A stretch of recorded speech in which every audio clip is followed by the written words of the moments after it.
In 1947, a young General Electric engineer had an idea. He felt that things cost too much. The story could have ended here, except for a far-sighted GE purchasing vice president who gave Miles his support.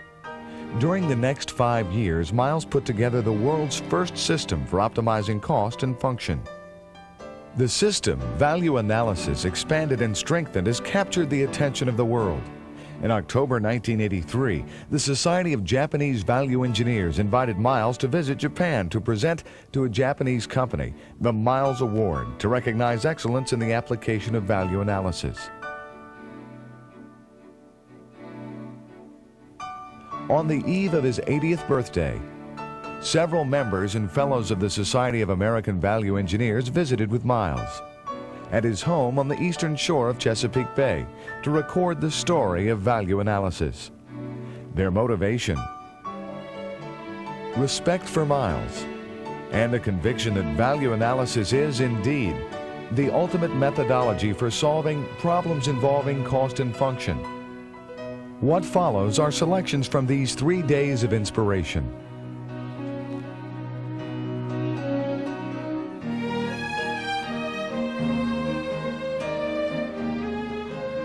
Good morning, folks.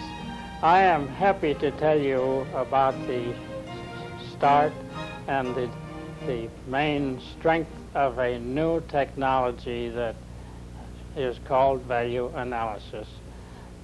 About every 100 years, 2 or 3 of these strong technologies come forth, technologies of thinking, and it's a delight to tell you. The way we started, I guess I'll start as a farm boy who came to General Electric and went into engineering. I was concerned during some of this period because it seemed that everything cost too much. One day I went into my boss's office and said, "Doesn't anybody care what things cost?" He was a good boss, and he turned around, picked up the phone, called the vice president of purchasing, and quoted me. Vice president says, "Send him over." A month later, I was working for the vice president of purchasing. And there I had a chance to come to grips with what things cost. The country was in desperate straits right then, trying to produce everything and short of material for planes and for guns and for all kinds of equipment. But it was my job to find special materials that were required. We went into tremendous endeavor to get scarce materials right away. It was in the low 1940s, so every factory was sold out of everything. But my job was to absolutely get what was needed. Increase the turbo superchargers for airplanes from 50 to 2,000 a week, and other things likewise. I found that I could not go into the factories and take the specifications I had and find any space. But I did find that if I got functional specifications, if I knew what the product had to do, that I could find somewhere that would make something that would do it. This helped in many, many cases. In one case, even though the market was 2 years oversold on capacitors and resistors, I was given the job of starting next week on deliveries, weekly deliveries of a whole bill of resistors and capacitors. I asked the production manager who agrees with him, and he said, "Harry Ehrlicher, your boss agrees that you should get them." Talked to him, and that's true, and so I did. They were not the same ones on the drawing, but they had the same functions. They went in some very important electronic developments. This type of thing taught me that the most interesting thing, the most valuable thing, was not necessarily the words that somebody had put on a drawing or a specification, but the true meaning of what was needed, of what the use was. Time moved along. I was a manager of purchasing for one of the plants, but I couldn't get off my mind that there was a lot better way to buy what we needed than to buy material specifications. So I wrote Harry Ehrlicher, then purchasing vice president, and said, I'd like to give up my job here as the purchasing manager at this plant and come back and into your staff and have time for research. I believe I can find a very much better way to spend our money and to get what we need. Harry says, come ahead. The last of November 1947, I moved to Schenectady. There was at that time a new man there, William Sredenschek, who had been a sales manager for the company and was a very, very keen and intelligent man. And he was being groomed to be the vice president of purchasing. He came into my office and said, Harry Ehrlicher has told me you're going to be here between assignments for a little while, and he wants to latch you on to me. So I'm your boss. So Bill Sredenschek and I became associated. I asked Bill for an appointment and said, now, we've got a different angle here. We're not going to just buy material, we'll do that too.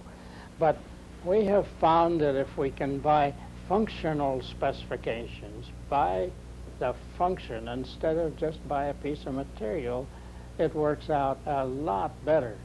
He says, what do you mean? So I showed him a number of cases. For example, I showed him that on the fastener for this cold control, this piece of phosphor bronze costs $9,000 a year. What's its function? It's to hold on the cover. Said we can hold that cover on for $3,000 a year.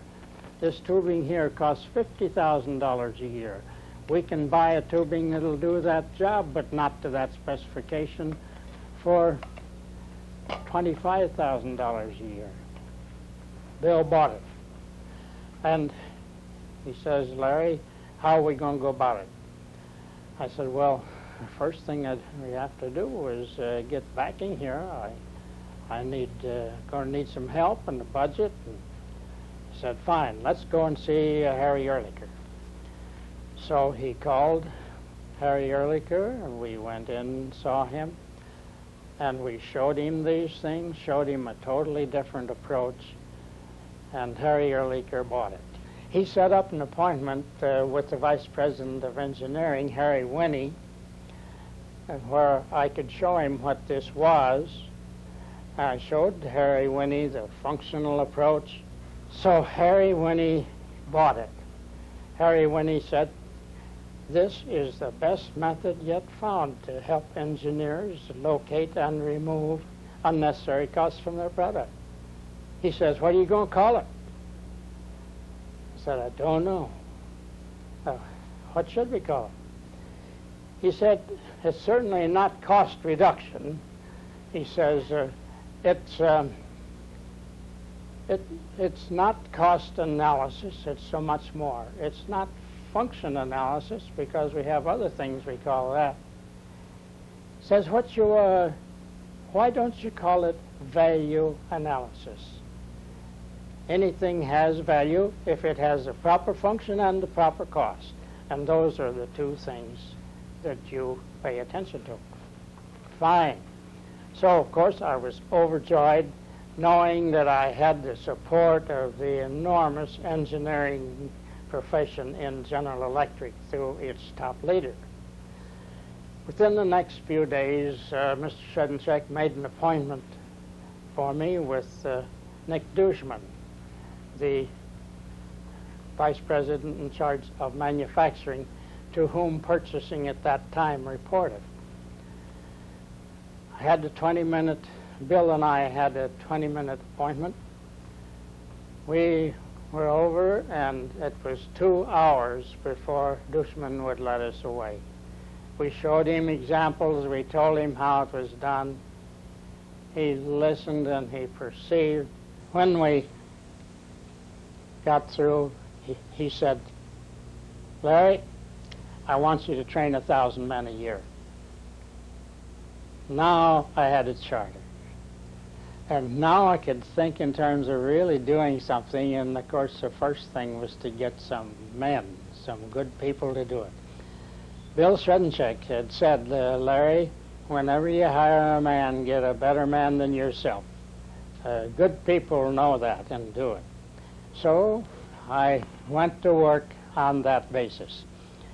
Meanwhile, the way we had been training people was to have engineers come in from the plants, bring a product, work on the product in our office and under our own supervision. One of these men was a young engineer named Roy Fountain from Erie Locomotive Department. Well, Roy started out, he was just like we were, didn't know quite what to do, but pretty soon he just changed, tore that thing apart, and he could get the performance for fractions of the cost. His assignment was up, and he went back to Erie. And I had to be careful to not become unpopular because of pirating good men from the operating departments where they had to succeed for General Electric. So I didn't make him any offer. About a month later, Roy sent me a copy of a letter that he had written to someone in the locomotive department suggesting something that was very valid. I easily see it should be done. And the manager who received it knocked it down. Said, I can't remember the words he used, it doesn't matter. It just knocked it down. So I saw right then that Roy was not being used in that area. So I got enough salary offer from Srednicek so I could go up and call on him and Maxine and make him the offer, and we got Roy Fountain on the team. Roy's first job was to go to work on this training 1,000 people a year. We worked together, putting together the first big seminar in 1952, I believe it was October, where we had about 60 people that came from all kinds of departments and gave them 4 weeks of training and put forth the rudiments of value analysis on it. This is the way it got started. In the 30 years since that first seminar, value analysis has emerged as the #1 problem-solving process when both cost and function are involved. Such a dramatic expansion could hardly have occurred without a plan which responded to real needs.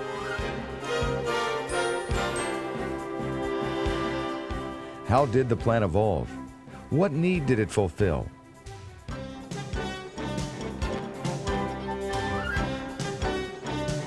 Miles' chief lieutenant in the critical developmental years between 1952 and 1959 was Roy Fountain. Roy, after the seminar that you put on, and all of these 60 people went back